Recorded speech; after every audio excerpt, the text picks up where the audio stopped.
then you can be in a lot of trouble. And you feel if Alliance, obviously with the Bulldog Ake combination, try and go aggressive again, it's not going to be as effective as Oh, not nearly as effective. Because, because of NaVi's supports? Or? Yeah, because they can... Okay, they essentially have 2 saves, if you want to think of it that way. And they can also just teleport in the Furion. That's the X factor to this game, and that's why they're taking this different approach. They said last game, okay, we won the lanes, but we didn't quite win them hard enough for the game to go in our favor. So we're going to take out the steroid heroes like the Magnus, like the Ogre Magi. They're not going to be able to get their hands on this crazy melee core that just farms like a beast and kills us. We're just going to go even more hard on the laning phase and just try to destroy them in the first 10 minutes. Because that's what this lineup can do. If you're not ready, a couple of TPs can just be the end of your laning phase. There we have it, ladies and gentlemen, so we get ourselves into Game 2 between NaVi and Alliance. Over the side of NaVi, Ditcheraz, Luna, Soneko, Oracle, our star, playing the Shadow Demon, pairing up in that safe lane. And we will be seeing the Dendi Brewmaster rocking it out in the mid. Bottom lane is going to be General on the off-lane Prophet. And over on the side of Alliance, once again, Bulldog on the Bristle, supported by Ake, Kotal, an exact repeat of the performance in Game 1. Loader on Ursa this time instead of the Lifestealer. S4 on the puck. That's a PogChamp. And finally, last but not least, EGM Witch Doctor. Let's see if they've got it in them, NaVi, to bring back and equalize this series, or indeed if Alliance are going to make that magic happen once again with potentially similar play style as they went for in Game 1 with that Bristle. They're doing the level 1 rush. General is still here. Oh, baby. He's baiting it. S4 is baiting General away from the pit, but he might die. He might actually die for this. Oh, Fairy Fire! Oh, it's going to be worth if they kill Roshan. Oh. It's all worth if they kill Roshan. Alliance. Oh. It's okay if they kill Roshan. Does he know? If they don't kill Roshan, this is really bad. Oh, General. Can he smell it? He can't smell it. He didn't see the heroes with the ward because the ward doesn't see through the lane. Oh my god, he's not going to notice. He's not going to see anyone in lane, and he's going to be like, what the hell's going on? And then he's going to see Roshan die, and he's going to be like, oh shit, boys. Now we're doing it. Oh. Well, top lane, NaVi will look to find a second kill. So you get 2 kills, but Alliance got Roshan. The level 1 Rosh. Witch Doctor, Ursa, they've done it. And now they're looking for blood. General. He can TP out. He might be waiting too long, though. Oh, EGM doesn't have stun mana. If he checks, he can just TP. He might die, though. Yeah, I think he's dead. Okay, that was a misplay by General for sure. I don't think he checked EGM's mana, because he could have easily TP'd there. Alrighty. This is an Alliance versus NaVi game. That was actually really good from S4. Like, even though he died, making that play to ensure the Roshan happened is much bigger than his own life.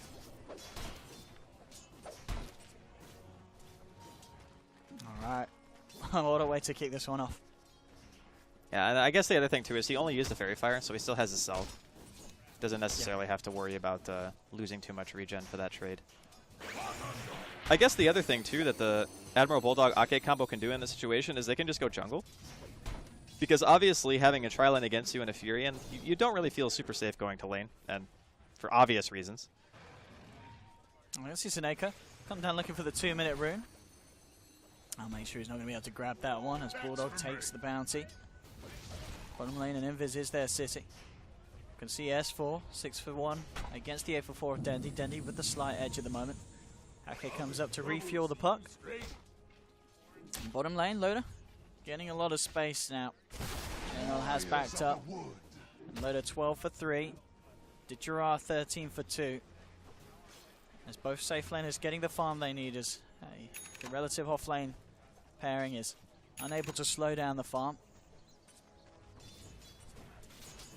I mean, comparatively, it's not like the Furion's getting a lot more, because the Bristleback can go to the jungle, get chakra spam, stack creeps and whatnot, and you will be able to recover.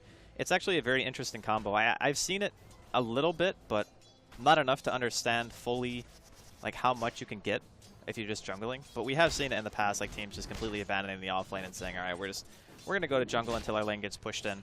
It's a very common offlane thing. And bottom lane. The Loader coming in. General being swiped to pieces. Alliance ripping the Nature's Prophet to shreds. Brutalized, actually. This lane, it's going pretty well to say the least for the side of Alliance. It might be time for General to contemplate going to the woods. There's Saneko. Okay, he's gonna back off. He actually has Aegis. I thought he would keep going on that. Suppose he didn't have the help of his support witch doctors, so just thinking better of it. Oh, he pulled, that's why. He didn't want to go without creeps. That makes sense. Back on the mid lane. Dendy still with the lead, 16 for 7, 12 for 1. S4 slightly behind. Of course, Ditchera getting the free lane of his life. Bulldog has headed back. He's just going to stack up this side camp. Doesn't want to risk going into lane against NaVi's tools. Top lane, anything good for Dendy? Oh, it's just going to be the bounty. Oh, wait, no, sorry. No, the bounty was bottom. He got a regen. Yeah. That's actually the dream. That is the dream. I mean, there's no way that Puck really forces Brewmaster out of lane anyway, and you can see that he has the advantage in CS just because of having Drunken Haze. It's a very strong laning utility.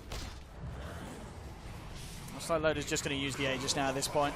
There's going to be a move in onto EGM. Loda is going to be back up with full health and full mana. Is a strategical Aegis lost, but oh, he's been out-toured. Oh, Tango. He can't get himself out indeed as he bites himself through the tree line, looking to chase down General. One more touch will do it. He'll just pound the ground, and the shocks from the floor send shivers into the spine of General and snap it to pieces. And that was a really nice play from EGM. He knows that the Sprout's coming, just immediately walks over, opens the trees up for Loda there, and they just continue on. And it's good too, because if they weren't crushing this safe lane, I would be relatively concerned. You know, mid still losing a bit, maybe not by a wide enough margin to feel too concerned about it. But oh, in general, he's come in. S4 has got the ball to get himself away though, so the rotation from General unsuccessful. Won't be able to find any action with that. He's been feeling a bit out of sorts this series, it seems. Like last game, I suppose he didn't play too bad, but this time around, he's given away a lot of kills, even in situations where he could have very easily lived. I don't know if it's just like TI nerves getting to him, but he does not seem to be playing quite the same as I'm used to seeing. And that TP, like, the only way you kill Puck that way is if he already cast Orb. And he had Orb off cooldown, so I'm not really sure what he's been doing this game, but hopefully he can kind of recover from this bit of a jittery start. One lane, EGM. Is he going to find the bounces? He will. With defensive disruption, but Loda quick to take down Artstyle. Another kill for the Ursa. 4 kills before the 6-minute mark. It's an incredible start for this Loda Ursa, and I mean, net worth-wise, yeah, indeed. We can see already. He's a clear 1k ahead of Ditchera's Luna because of the Roshan and because of the kills he's been involved in. Dendy is going to come around. He does have split available. I mean, on his own, questionable really of how much he can actually get done here. He does need backup. Maybe just coming down to try and slow down Loda's momentum. But let's just be a little bit awkward from Dendy. He wanders down, and we'll quickly wander back. Nothing achieved with this movement. I think the grouping up from NaVi is what's going to be really important for this game. Like, once the Luna has the Eclipse going, has the 4 points into Lucent Beam, and you start to see Lunar Blessing get maxed out, that's when the 5-man Death Ball is going to come. And hopefully it's fast enough, because against a Keeper of the Light and just the overall spam they have, okay, see you later. Artstyle just blasted. I mean, this bottom lane has been nothing less than a disaster for NaVi. They need to stop coming down here, because every time they do, it's just death. Every single time. But yeah, I'm waiting to see the 5-man potential of NaVi. The problem is their lanes are actually not going that well outside of top now. Like, because of the fact that, you know, Dendy's been walking around a little bit. He's only halfway to Blink Dagger at 7 minutes. S4 has actually started to pull ahead after giving away the first blood to bait the Roshan out. It's not looking so hot right now for NaVi. I guess we'll have to wait and see when their 5-man comes if they're going to be effective or not. Yeah, Ditchera's obviously one of the saving graces that they've been looking to. The fact that he is 55 for 14, he's had no issues on this top lane. And we'll see how much a farmed Luna can achieve against Alliance's lineup this game. And Alliance looks to get more gold into their pockets as they'll take the tier 1 from NaVi.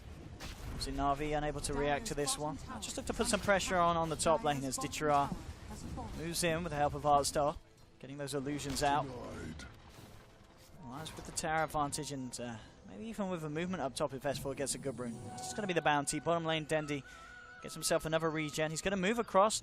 Has been scanned out here, so they know that Dendy's around. And Dendy again. Hey, he likes to do this walk. Up the stairs, down the stairs. A little bit of a workout for the big boy. Well, the first time if it doesn't work, there's pretty obvious that it's either a ward or it got pinged out. So I suppose maybe he's just double checking to see if it was a ward, but yeah, he's not going to find anything. Still have yet to use split. I think it's fine if he just continues to farm until he has blink. Yeah. Because you just want to make sure that your first split accomplishes something. And if you have to delay that split by a couple of minutes to make sure your initiation is on point, then I think that's still fine. And now, truth be told, we're not going to know if NaVi are going to have a good shot in this game until we see that first real team fight break out. Because it can all be flipped on its head very quickly when you have things like Eclipse and Primal Split at your disposal. Mid lane. Have a bit of a wraparound from Ake. I can't quite make a go on it yet. As indeed S4 just making space for himself to work towards his own Blink Dagger. And talking about Blinks, Loda, he's got the money for it to be done. I head into the shop, picked that one up immediately. And now NaVi have to be even more careful about sending heroes down here. Fortunately for themselves, they have started to stop the flow of sending down the free kills to the bottom lane. As General, of course, continues to farm up in there. The safety of the jungle. This bottom lane is a little bit of a nightmare. Art style, oh, he's been brave enough to reveal himself. We'll see if Loda's tempted to go ham. Well, he did hit 6, so I'm not sure if he's going to be sticking around the area that much longer. The other thing, too, is unless Art Style has very slow reactions, I don't think that the solo kill from the Ursa is going to happen. Because if you blink in, you get disrupted, and if you're still chasing after that, you can just get purged. Yeah. So I don't know if he's going to be able to get that kill all on his own. I can see S4. Even gets the rune. And orbs out as well. It's not enough catch for NaVi to deal with.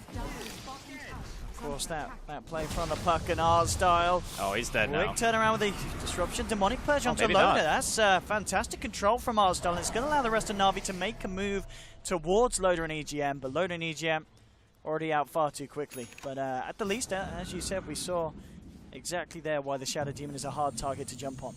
The other thing, too, is Loda actually used his blink to get to where he was instead of saving the blink to get in. So when he put the illusion on him, his blink was still 5 seconds on cooldown regardless, and Loda would not have been able to close the gap either way. They are going to smoke, though. They know that Roshan's up real soon. Yes, a little bit unfortunate for Alliance here. It is the longer respawn, so they won't find it quite yet. Maybe they can make a kill happen out of this smoke instead. Arstyle's alone towards the bottom. And Dendy's blinks on that courier.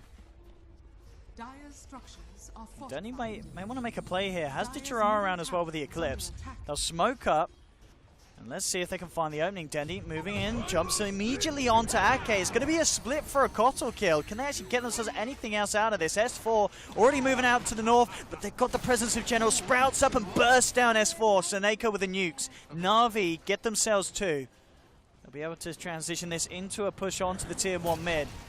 Yeah, this is what we were kind of talking about when NaVi wanted to fight around split. First blink split, it's going to pretty much result in a tower. They killed the best heroes at deep pushing. They killed the Kotal and the Puck together. So even with the use of the Glyph, this tower is going to be dropping here.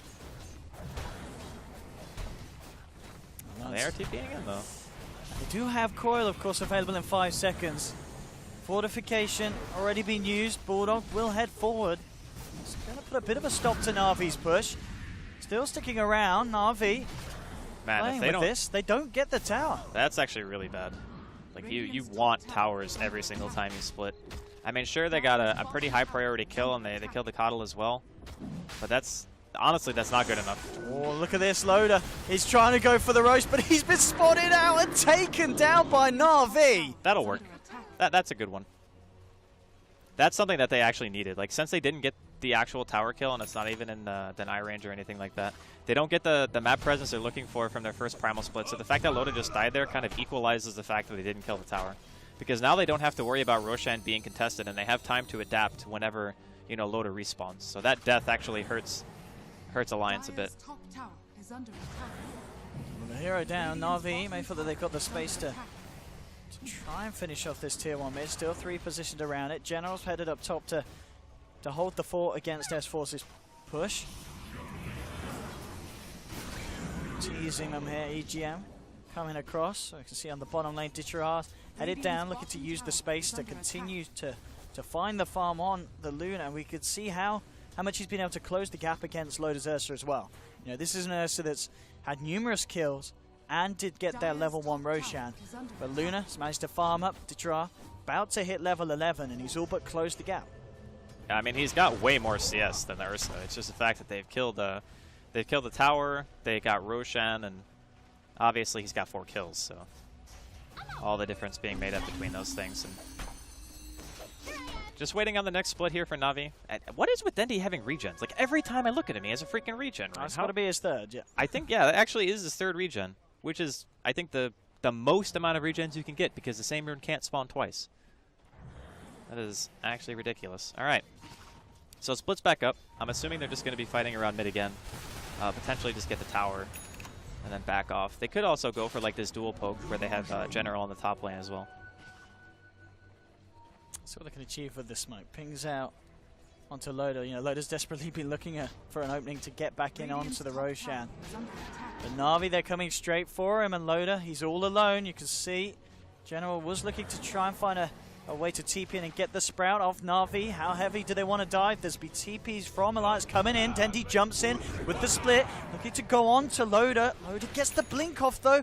Going through with the Fortune's End, but the purge off's there with the ultimate. Now there's the control from Dendi, but the TPs are coming in from Alliance. They're going to be ready to fight it. Oh, we have the jump in S4. 3-man coil, 3-man silence, but immediately has to get himself back out.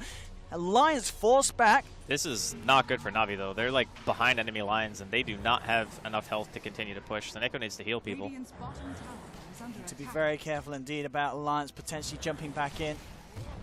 Don't of course have the coil, so Alliance will lose a tier 1. As you said, no bloodshed from either side. That's okay though. If the split results in a tower, that's fine. No kills, obviously not great because they didn't get the Ursa, but the tower is what they came for. But nice reactions from Alliance, and understandable as well with the aggression that Navi were applying. There was a lot of time for Alliance to head down there. And just things, of course, just like S4, hitting the 3-man coil and silence, just stopping Navi from being able to do anything else there. Yeah. In that fight. You know, we're talking a lot about this push and everything from Navi, but if you look at Bulldog, like he's got a Crimson Guard pretty much, or he has a mech soon if he wants to go mech instead. I think either item is going to be very impactful for the fights because a lot of the damage that Navi deal right now is pretty much just right clicks, like Furion with the trees, Luna giving the Lunar Blessing, and then Illusions from the Shadow Demon. Brewmaster does a fair amount of right click as well. Once he has an item complete and he just starts being this beefy frontline hero, looks like he will be going to mech, by the way, instead of the Crimson. Things are going to get kind of tough for Navi because I don't think they're going to be able to kill him, like ever. And especially when you add into that the fact that you look towards Ake, we are 16 minutes and he has a point booster and an Oko Club. It is going to be that quick axe timing again. So you add that into the mix and suddenly these pushes are going to get so hard for Navi. I see them having a very hard time breaking high ground. Like, maybe not even just high ground, maybe even tier 2s, you know what I mean? Just because of how much Alliance are actually getting out of the map. Because if you look at the CS chart, it's like last hits is 4 out of 6 of the top ones are all on the side of Alliance, and they're all hitting a lot of creeps. So I'm a little bit concerned for Navi. You know, they're looking to play this fast-paced 5-man Dota. And immediately, gets the 3-man clap split, but Loda working onto the Shadow Demon disrupts himself. Now backing off, Fastyle will get taken down by the Illuminate Blast. Trying to look to clean out these primal splits, but General turning up with the Sprout, holding back Loda. Ditcherard dishing out the damage with the help of Seneco's nukes. They'll find the kill onto Ursa. S4 hitting the 2-man silence. Coming in with the ward, EGM pummeling to Denny's, just not quite enough damage. Bulldog's focusing onto Ditcherard, the false promise keeping him alive. Loda's brought back for this one, comes in, swipes away at Ditcherard. He's going to pop post false promise, and Elias looking for more. Dendi, he's going to attempt for the TP out. Can they kill him in time? They can't. He will escape. So Alliance hitting back up, but they do, of course, expend the buyback on Loda, but this can be absolutely worth it because now he's got the space to move into Roche, and Navi, can they stop this? I mean, the Shadow Poison might actually be enough. That's a level 4 Shadow Poison. If you get like 5 or 6 stacked, you can just die. Loda needs to be... He can't continue to get stacked like this. He's going to die. I think this poison is going to be enough to stop them. Yeah, the rest of Navi is already alive. Artstyle holding the line here at Roshan. Absolutely making crucial. the buyback from the Ursa not quite as useful as they wanted it to be. They didn't get the Dendi kill, and they don't get the rush. Now, this game is so close right now. It's like NaVi, they take 1 or 2 good fights, get the map control they're looking for, and they could be in the driver's seat, and just as easily, you know, Alliance can hit that critical mass when their supports have the items they need, and Bulldog. Alliance really want to do something here with this buyback from Loader. They'll look to Heartstop, but again, he buys himself time. Disrupts himself up, will still fall on the backlines. Then he's actually jumped in, but he's been mana leaked, and now out of mana, in a bit of trouble, needs backup from the team. Is he going to come in? Dendy tries to turn with the haze to stop Loader punching at him. He's making it hard, but it's not going to be too hard for Alliance. But they will still kill him. And now, 2 down again. They've killed that pesky Shadow Demon. So no poison. This stack steal, too, is really painful. They're going to get the stack and Roshan simultaneously. This is so bad for NaVi. Holy moly. This is like worst case scenario. Lose tier 1, lose your ancient stack, lose Roshan in the same fight. Like, dear God, that is just brutal.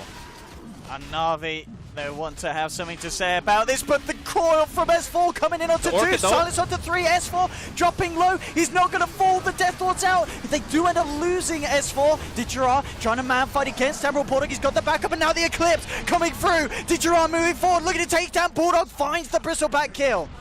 He will still pop though, the damage he received during the false promise was too much. Loader did manage to finish off Roshan on the back of that, takes the Aegis. So again, NaVi coming in to try and stop it. They do take down 2 cores, but they already lose the Ancient Stack, and they already lose the Roshan and Aegis to Loader. This is turning into a very rough game for NaVi. You know, Brewmaster is one of those heroes that if you don't utilize ultimate properly, you start running into problems because you kind of need your team to be the damage dealers, and you're the control. That's what Brewmaster offers. Like, we saw that fight when they were inside of Alliance's woods and he kept throwing up Bulldog with Cyclones to make sure that the hero with a lot of net worth was just eliminated from the fight. And that's fine. Like, that's what you want to do as Brewmaster. But the problem is, at some point, if you keep losing these fights and Alliance are able to just get these objectives back to back and just get more items and more items, like, for crying out loud, Ake's going to have Ags, and EGM has Glimmer and an Ogre Club. Like, these supports are not squishy. They have way too many items. It's just... The pace of the game is not fast enough for NaVi. They need to continue to do more, and they're just struggling to find the openings. Really on Alliance. Looking to push up top. Tier 1 in their sights. NaVi, they want to team fight. They're coming across. Eclipse, still on cooldown, of course, for 50 seconds. They have a primal split from Dandy. See what they can do with it. Dandy leading his way in. Comes in immediately onto Loader. Primal split, they're looking for the control. Bulldog on the front lines, incredibly tanky. Will throw him up into the air. Dandy trying to take him out of the fight, but Loader clears out one of the primal splits. Looks towards Artstyle. They've already lost General. The nuke damage bursting down Loader. He's lost the Aegis. The Alliance may be ready to continue to try and chase for more. Loader and S4 ready to blink in, to jump forward. The orb coming through. S4 turning into the fight. Silences up Dendy. They'll bring down the Brewmaster. Another kill for Alliance. It's NaVi unable to do anything more apart from take the Aegis out of the hands of Loader, but they don't care. Alliance, they're not being slowed down at all here as they beat down upon the Oracle. Seneko to fall as well. It's kind of just falling apart here for NaVi. Like, you pop a defensive split, you only get the Aegis, you don't even defend your tower, and Alliance are just continually running at your side of the map. Like, this game is getting way too out of hand. They need to rely now on the Luna. Like, Didgerar needs to somehow become a force to be reckoned with in this game. And, it's this Aghanims on Ake. This heal that we were seeing in the previous game. 22 minutes. It's like the same exact time, timing. right? It's even better, I believe, than game 1. I think it was like 22 minutes 46 he got it in game 1. Yeah, so it just... and even the Witch Doctor is back up to 1,200 gold after these engagements. Invisibility. It's really hard for NaVi to make their way back into this one. Their heroes just don't do well when they're playing from behind, Brewmaster especially. Like, Dendy's been doing what he can, but the hero is limited, right? Like, he can only disable a little bit, he can throw somebody up in the air, and then hope that the rest of the team can get all the damage out onto one person. And that's really the thing that they've been struggling with, is trying to get that burst in. Because what, the squishiest hero on Alliance is Puck, but the problem is Puck is really hard to kill anyway. And they don't have lockdown.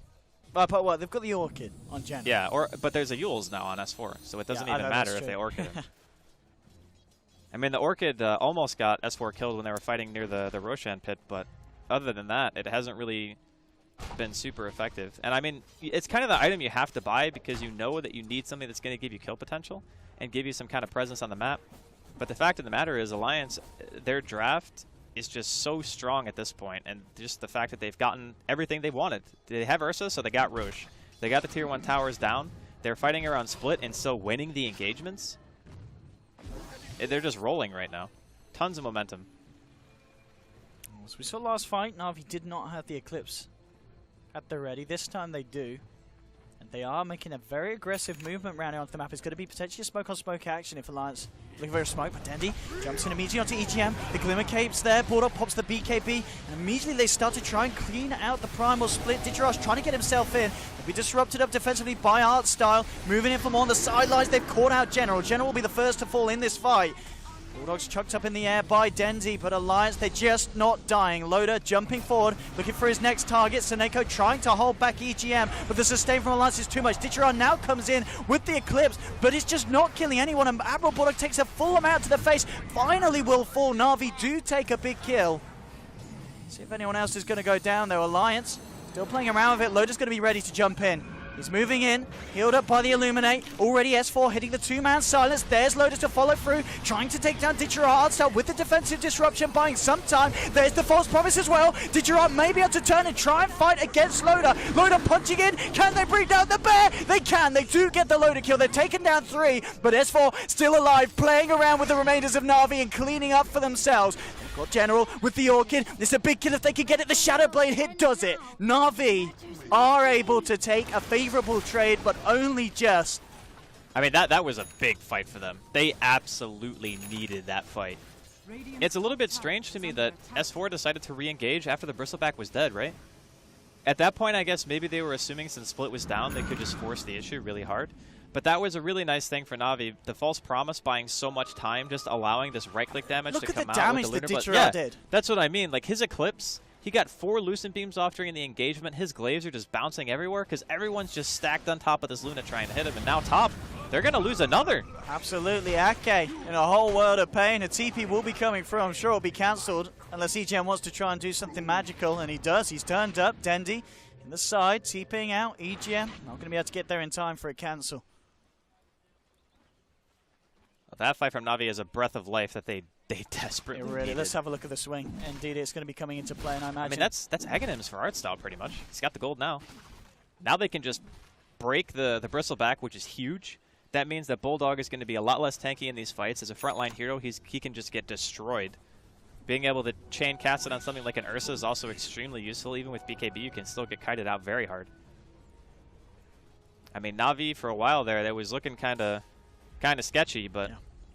I mean, we're seeing exactly what we were saying in the draft, just how well Artstyle and Seneko are able to allow Ditcherard to do the damage, as you said. It is that combination, that support backup that the Luna needs, being there for him in these fights, is allowing NaVi to hit back hard, even though they are relatively behind.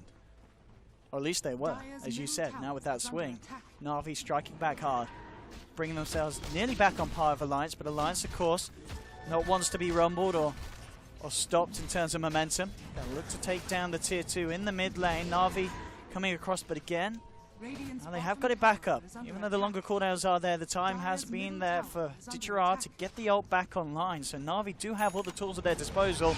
They're just going to full all their court. Dendy out. He'll get the chance for the primal split, and Ditcherard with the Eclipse. BKB from Bulldog. They'll have to pummel him down with the right clicks. There's the first demonic purge. Looking to chase down the Bristleback. Can they do it? Yes, they can.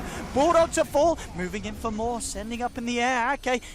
To see if they can finish off the coddle as well as Dendy focuses.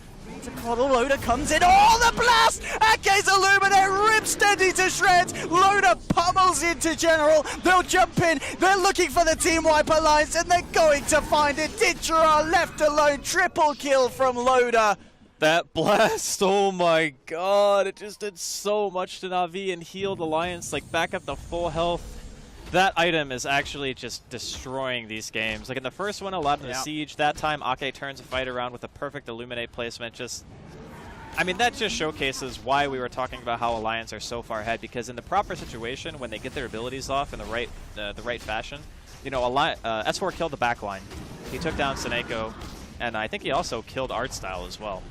And then after that point, the supports are already cut off by the puck, and then you just have these really tanky supports, and the Ursa just punching you in the face with that Illuminate. There's just not really much you can do about it. This is that point as well. NaVi, they will be back up. No primal split. No eclipse either. And here we have indeed the repeat of game 1 where Ake just sits at the back healing up the team. It is nighttime though. Dendy jumps forward, but immediate reaction with the coil from S4. That's the backup for Seneko and Artstar, keeping Dendy alive. So Alliance unable to jump in for more, but they get the job done, take the melee racks away from NaVi. And they'll just back off and look to rinse and repeat in a future lane. NaVi will just have to gather themselves together, wait for those big cooldowns, and then maybe they can try at another attempt. One of the things that they're going to be looking for as well is, of course, Bulldog's BKB to have that duration go down. It's still at 8 seconds, but we're seeing at the moment they blow a lot on it. General! Oh, the sentry ward is there. And he's been caught out. Alliance take the Nature's Prophet. Beautiful play. I think that was S4, in fact, with the sentry. No, someone dropped it down. Yeah, they had one, probably Danny. Yeah. It was Ake. It was Ake. His it's inventory was Ake. full. Yeah, it has to be Ake. I mean, Ake. But during this time, you know, General's creating some space. This is good. Yeah, they need this Aegis for sure. There's no way that Ditchyrock can live through the fights if the back line is getting bursted so heavily. And they really can't afford for Loader to get the Aegis in the fights. Because 2 lives on that first he was in. Pretty scary. Shiva's Guard's been finished by S4. He's continued to farm very well this game, as we can see, remaining himself 3rd on the net worth. I like the Shiva's choice as well from S4. I think it fits the game perfectly. Oh, big items all around as well for Alliance. Greaves on Bristleback, Aghanims on EGM. That's going to help him so much. So when he gets low on health, he's going to get that 15 bonus armor from the aura boost on the Guardian Greaves. And then the break mechanic isn't really going to... It's still going to hurt him, but it's not going to just be like a death sentence necessarily. And he might have to use like a 2nd or maybe even 3rd Demonic Purge on cooldown to make sure that he gets those kills now on the Shadow Demon. But yeah, Navi still have a little bit of work to do. It's not that they're necessarily getting out-farmed or anything, because they do have a Furion and a Luna. Those heroes are great at just continually hitting creeps. It's more just that Alliance have kind of hit their stride, and, you know, barring that one team fight where Navi managed to pull it out and S4 re-engaging, maybe a little bit too aggressively, it's kind of just been the Alliance show here in game number 2. But, you know, there's still a little bit of fight left here in Navi. And certainly more so, it seems, than in game 1. And obviously at this point, 30 minutes in, the first game was only 27 minutes young, as Alliance were able to close it up. This time certainly proving to be a little bit more of a test for them, as Navi have upped their game. They do still need to continue to do so even more. We certainly get a little bit of a swing round, but Alliance quick to recover and maintain the lead that they've had since the beginning. I mean, the big question for me is there an item that Dendy can get or that Ditchyrock can get that's going to really change the face of the game? Because BKB it's not bad, but it doesn't really do anything against Ursa. And you have this illusion-based siege lineup to where I feel like stuff like Scotty is just super strong. So I'm really curious to see what Ditchyrock decides is the solution for this particular situation. See up top S4, poking and prodding at the base of NaVi. General comes in, gets the Orchid. Over the yours, but still, he's fine. Blink out. Nothing for Navi to do about that one with just the Nature's Prophet on the defense. Just looking to potentially come up and join the cause up top. But side of Navi, 4 heroes positioned in mid.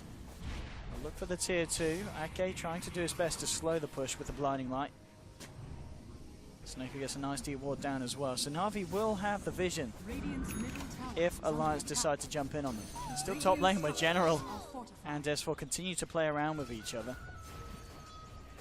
The high ground Loader gets the angle, jumps it onto Wildstyle, immediate turnaround. Demonic Purge going to slow down the usefulness of Loader's BKB. He's still trying to close in. Seneko, the Fate's Edict, no, it's not going to be enough to save Wildstyle. Now the Death Ward from EGM is down. Navi have to be careful. It's an Aghanim's Death Ward. Bulldog trying to chase down Seneko, has to false promise himself. Now Ditchyrock comes out with the Eclipse. One more onto Loader would do it, but he's Glimmer Caped, healed up by EGM. He's going to be saved. Ditchyrock can't find the kill, and Navi, they've lost 2. Ditchyrock's out of mana. Elias closing in for another kill. He's got the Aegis, Ditchyrock, but he hasn't got a team. He's been left all alone as Alliance surround him. Ditchyrock, he'll try and turn and do a little bit of damage in return, but Alliance will bring down the Luna as well. Again, finding 3 kills. Navi unable to do anything to stop it. And it's another fight where we're seeing Primal Split and Eclipse used, and Navi unable to find a single kill. That's a really bad sign. Like, the Glimmer Capes and the BKBs are just doing too much. That's why we were emphasizing the importance of Navi they needed to 5-man, and they needed to get kills and towers with their ultimates. That is the only goal of this team. You fight around split, you fight around eclipse, you get kills, you push buildings. That is what they do. And as soon as that fails, you don't have catch. You don't have like this initiation like a Bat Rider or a Beastmaster with a blink or anything like that. So S4 in with a 3-man coil and silence. There'll be the self-disruption from Artstyle, but Bulldog with a BKB ready to chase down. Seneko false promising the demon, keeps him alive. EGM's Death Ward not enough to take down General. Ditchara cancels the channeling with the Lucent Beam. Denzi standing still. So be careful of the mana leak. Ditchara pops the cheese. He's going to be fine, but the tier 3 certainly is, and Alliance will find it. Bulldog still hanging around.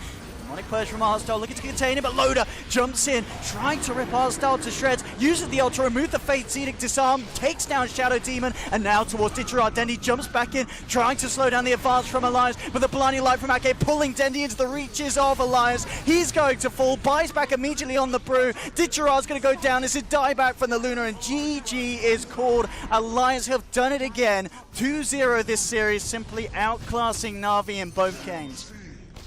I really got to say, you know, they obviously understand NaVi very well.